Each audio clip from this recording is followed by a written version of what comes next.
Assalamualaikum warahmatullahi wabarakatuh. Bagaimana kabar kalian? Semoga sehat selalu dan selalu semangat. Nah, kali ini saya ingin membahas tentang definisi kurikulum, yang artinya kita akan membahas tentang pengertian kurikulum secara umum maupun menurut para ahli. Nah, jadi apa sih kurikulum itu? Pada awalnya, istilah kurikulum digunakan dalam dunia olahraga pada zaman Yunani kuno. Kurikulum dalam bahasa Yunani berasal dari kata kurikule, kurir yang artinya pelari, dan kurer artinya ditempuh atau berpacu. Kurikulum diartikan jarak yang harus ditempuh oleh pelari. Mengambil dari makna yang terkandung dari rumusan tersebut, kurikulum dalam pendidikan diartikan sejumlah mata pelajaran yang harus ditempuh atau diselesaikan anak didik untuk memperoleh ijazah. Kurikulum sebagai program pendidikan harus mencakup yang pertama, sejumlah mata pelajaran atau organisasi pengetahuan. Yang kedua, pengalaman belajar atau kegiatan belajar. Yang ketiga, program belajar atau plan for learning untuk siswa. Yang keempat, hasil belajar yang diharapkan. Sederhananya, pengertian kurikulum ialah jangka waktu pendidikan yang harus ditempuh oleh siswa yang bertujuan untuk memperoleh ijazah. Dalam hal ini, ijazah pada hakikatnya merupakan suatu bukti sebagai jembatan yang sangat penting untuk mencapai titik akhir dari suatu perjalanan dan ditandai oleh perolehan suatu ijazah tertentu. Nah, itu tadi pengertian kurikulum secara umum. Oke, selanjutnya kita akan membahas tentang definisi dan pengertian kurikulum menurut para ahli.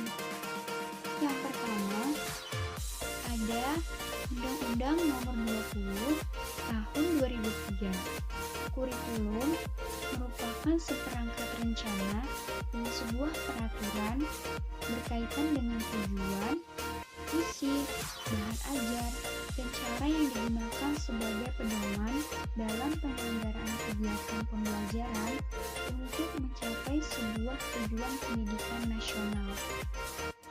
Dan yang kedua, ada dari Dr. Haji Nana Sujana tahun 2005. Kurikulum merupakan niat dan harapan yang dituangkan ke dalam bentuk rencana maupun program pendidikan yang dihasilkan oleh para pendidik di sekolah.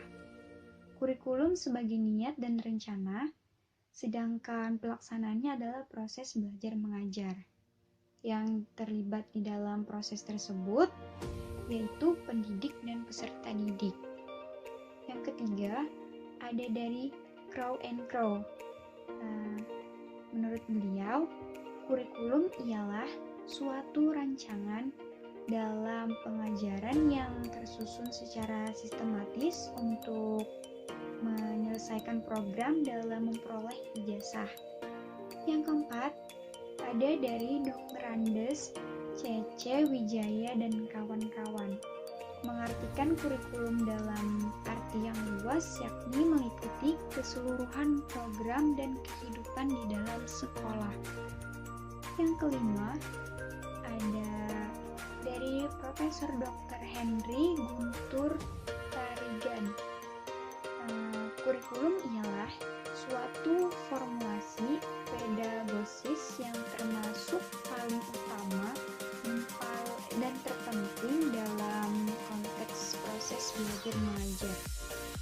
Yang keenam, ada dari Harsono tahun 2005. Beliau mengungkapkan bahwa kurikulum ialah suatu gagasan pendidikan yang diekspektasikan melalui praktik, pengertian kurikulum saat ini semakin berkembang, sehingga yang dimaksud dengan kurikulum itu tidak hanya sebagai gagasan pendidikan, namun seluruh program pembelajaran yang terencana dari institusi pendidikan nasional. Yang ketujuh ada dari Hamid Hasan tahun 1988. Beliau berpendapat bahwa konsep kurikulum bisa ditinjau dari 4 sudut, yakni yang pertama, kurikulum sebagai suatu ide yang dihasilkan melalui teori-teori dan penelitian. Yang kedua, sebagai suatu rencana tertulis, yaitu sebagai perwujudan dari kurikulum sebagai suatu ide. Di dalamnya berisi tentang tujuan, bahan ajar, aktivitas belajar, alat-alat atau media, dan waktu pembelajaran. Yang ketiga, sebagai suatu kegiatan, merupakan pelaksanaan dari kurikulum sebagai suatu rencana tertulis, yakni dalam bentuk praktik pembelajaran. Yang keempat, sebagai suatu hasil, yaitu konsekuensi dari kurikulum sebagai suatu kegiatan melalui ketercapaiannya tujuan kurikulum terhadap peserta didik. Nah, itu tadi beberapa contoh definisi dan pengertian kurikulum menurut para ahli. Definisi dan pengertian kurikulum menurut para ahli ini ada banyak ya. Tadi cuman ada beberapanya saja. Mungkin ada contoh yang lain seperti menurut Hilda Taba tahun 1962, Grayson 1978, ada dari Profesor Dr. S. Nasution MA, S.H. Hasan tahun 1992,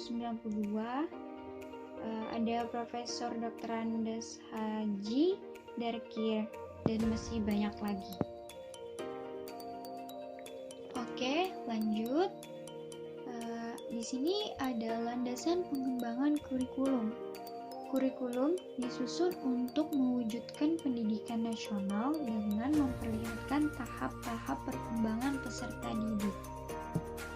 Ada beberapa faktor landasan pengembangan kurikulum, di antaranya yang pertama, tujuan filsafat dan pendidikan nasional yang dijadikan sebagai dasar untuk merumuskan tujuan institusional yang pada gilirannya menjadi landasan dalam merumuskan tujuan kurikulum suatu kesatuan pendidikan. Yang kedua, sosial budaya dan agama yang berlaku dalam masyarakat kita. Yang ketiga, perkembangan peserta didik yang merujuk pada karakteristik perkembangan peserta didik. Yang keempat, ada keadaan lingkungan. Yang kelima, kebutuhan pembangunan. Dan yang keenam, perkembangan iptek yang sesuai dengan sistem nilai dan kemanusiawian serta budaya bangsa. Dan ada juga seperangkat peraturan yang berkenaan dengan pengalaman belajar peserta didik dalam mengembangkan dirinya pada satuan pendidikan tertentu. Ada standar pendidikan nasional, itu adalah pernyataan mengenai kualitas hasil dan komponen-komponen dengan penyelenggaraan pendidikan di wilayah hukum RI. Ada pengajaran, yaitu proses interaksi peserta didik dan sumber belajar di suatu lingkungan belajar tertentu dalam upaya pendidikan tertentu. Ada peserta didik, yaitu anggota masyarakat yang berusaha mengembangkan segala potensi dirinya melalui pengalaman belajar yang tersedia. Dan ada satuan pendidikan, yaitu adalah lembaga penyelenggaraan pendidikan. Dan ada juga faktor-faktor yang harus diperhatikan dalam penyusunan suatu kurikulum, yaitu ada tujuan pendidikan nasional perlu dijabarkan menjadi tujuan-tujuan institusional.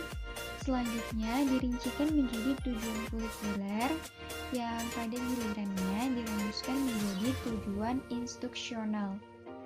tahap perkembangan peserta didik merupakan landasan psikologi. Kesesuaian dengan lingkungan menunjukkan pada landasan sosiologi. Kebutuhan pembangunan nasional yang mencakup pengembangan SDM. Perkembangan iptek merupakan landasan budaya bangsa dengan multidimensionalnya. Dan yang terakhir, jenis dan jenjang suatu pendidikan merupakan landasan organisator dalam bidang pendidikan. Nah, dari pembahasan di atas kita dapat simpulkan bahwa definisi kurikulum adalah merupakan seperangkat rencana dan sebuah pengaturan berkaitan dengan tujuan, isi, bahan ajar, dan cara yang digunakan sebagai pedoman dalam penyelenggaraan kegiatan pembelajaran untuk mencapai sebuah tujuan pendidikan nasional. Itu saja yang bisa saya sampaikan kali ini. Semoga bermanfaat. Salah hilafnya mohon maaf. Wassalamualaikum warahmatullahi wabarakatuh.